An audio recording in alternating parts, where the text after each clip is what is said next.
और जो ताड़का नाला के लिए आप बात कर रहे हैं, एसटीपी का प्रोविजन भी हो रहा है। ताड़का नाला को क्लियर करके उसको जो आप इंक्रोचमेंट की बात करें, उसको भी इंक्रोचमेंट मुक्त करा के उस जगह को भी बेहतरीन जिस काम के लिए है उस काम में उसको यूज किया जाए।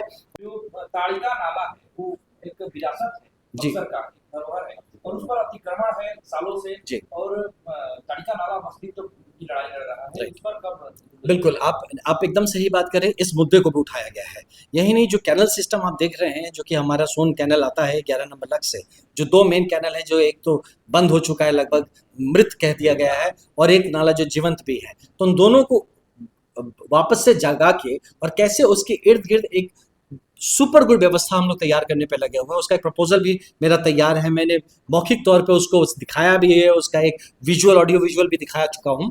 और जो ताड़का नाला के लिए आप बात कर रहे हैं, एसटीपी का प्रोविजन भी हो रहा है। ताड़का नाला को क्लियर करके उसको जो आप इंक्रोचमेंट की बात करें, उसको भी इंक्रोचमेंट मुक्त करा के उस जगह को भी बेहतरीन जिस काम के लिए है उस काम में उसको यूज किया जाए। और सीवरेज का जो इशू है, मैंने इस पे भी बोला कि टनल सिस्टम हमारे बक्सर में होना चाहिए। बाकी तो ड्रेन वेन बना, टनल सिस्टम, बड़ा टनल जिसमें कि सिर्फ सारे नाले जो है वो टनल के माध्यम से आए। और एक एसटीपी जहाँ पे अभी जैसे एसटीपी बना था, जो दुर्भाग्य अभी चल नहीं रहा है, एसटीपी को हम लोग एक्टिवेट किया जाए, वहाँ पे आके वो सीवरेज का सारा चीज़ वहाँ पे ट्रीटमेंट होने के बाद ही वो प्रवाहित, गंगा में जाके प्रवाहित हो। इसके रिलेटेड एक और आपको मुद्दा बता दूं जो हमारे लोगों को जानना जरूरी है, कि करीब 2 साल से एक पॉइंट यहाँ पे फंसा के रखा गया था।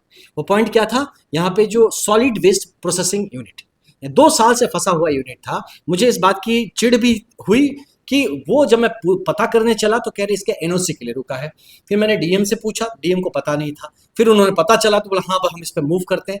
मैं खुद जाके इसके लिए चीफ सेक्रेटरी के पास बैठा, मैं इसके लिए रिक्वेस्ट किया वहाँ पे कि इसको करिए। ही वाज काइंड, उन्होंने तुरंत बात किया प्रिंसिपल सेक्रेटरी से, यहाँ भी ऑर्डर किया कि आप तुरंत टेंडर प्रोसेस में ले जाइए, एनओसी नेक्स्ट कैबिनेट मीटिंग में हो जाएगा। अब उसके बाद मैं चला गया चुनाव में। जब आके देखता हूँ तो पता चलता है कि अब 2 साल बाद पता चला कि जो साइट सेलेक्ट हुआ था अब वो किसी कॉलेज के पास में है, अब वो साइट पे हो नहीं सकता, साइट ही सिलेक्शन गलत। तो 2 साल तक कौन बैठा था? इस पे मैं मानता हूं कि इस पे जिम्मेदारी फिक्स होनी चाहिए। 2 साल तक बक्सर की जनता ऐसे सड़ी है। अब उसके बाद उस दिन मैंने ईओ से भी कहा है, मैंने खुद शटलिंग किया था। ईओ साहब से पूछा क्या चाहिए, हमें जमीन चाहिए। मैंने सीओ से पूछा भाई जमीन चाहिए दिलाओगे? बोलते हाँ सर, हमसे कोई पूछा नहीं। फिर मैंने बोला क्यों नहीं पूछे? तो उन्होंने बोला नहीं मैं चिट्ठी भेजा, उन्होंने चिट्ठी नहीं है। मैंने कहा बात करो। ये शटलिंग कराया उनके बीच में। अभी मैं उनको फॉलो अप करता हूँ कि वो जमीन कहाँ निर्धारित हुआ है और कब यहाँ पे हम लोग ये जो सॉलिड वेस्ट प्रोसेसिंग यूनिट खोला जाए।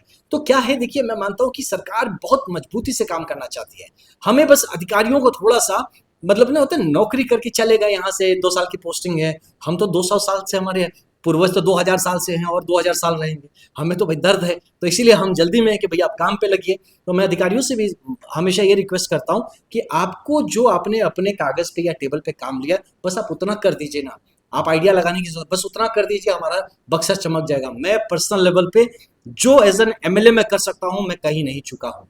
एज एमएलए में जो कर सकता हूँ, कोई आके मुझे मेरे रिकॉर्ड्स देख के या मेरा काम देख के बताए मैंने वो ना किया होता बताए। एज एमएलए मैं सब कर रहा हूँ। मैं अपने अधिकारियों से प्रयास कर रहा हूँ कि ये लोग उस काम को क्रियान्वित करें और जमीन पे उतारे ताकि लोगों को दिखना शुरू। रामरेखा घाट पर जो रामेश्वर नाथ मंदिर के ठीक पीछे में जो पुराना विवाह मंडप है वो काफी जर्जर है और एनी टाइम वहाँ पर पूजा पाठ के लिए सैकड़ों श्रद्धालु छत के नीचे मौजूद रहते हैं। वो छत जो है कभी भी गिर सकता है। उसको लेकर के लोगों में वहाँ पर काफी चिंता है कि बड़े हादसे की क्या यहाँ पर। मैं पर्सनली वहाँ विजिट किया था अभी कुछ दिन पहले, इसी बात में पर्सनली जाके वहाँ पे आया हूँ। उस जगह को देखिए, सच बात है, उसको बनाने की जरूरत है। माननीय मुख्यमंत्री जी ने इसका संज्ञान लिया है, आपको इस बात को बता दूं मैं।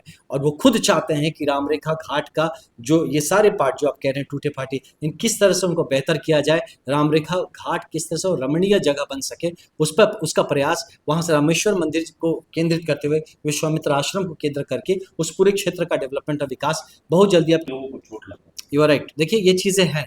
मैं तो इसीलिए चाहूँगा कि हमारे जितने अधिकारी हैं, आपके माध्यम से उनसे भी कहूँगा कि आप लोग निकलिए, आप ज़मीन पे जाइए, इंस्पेक्शन करिए।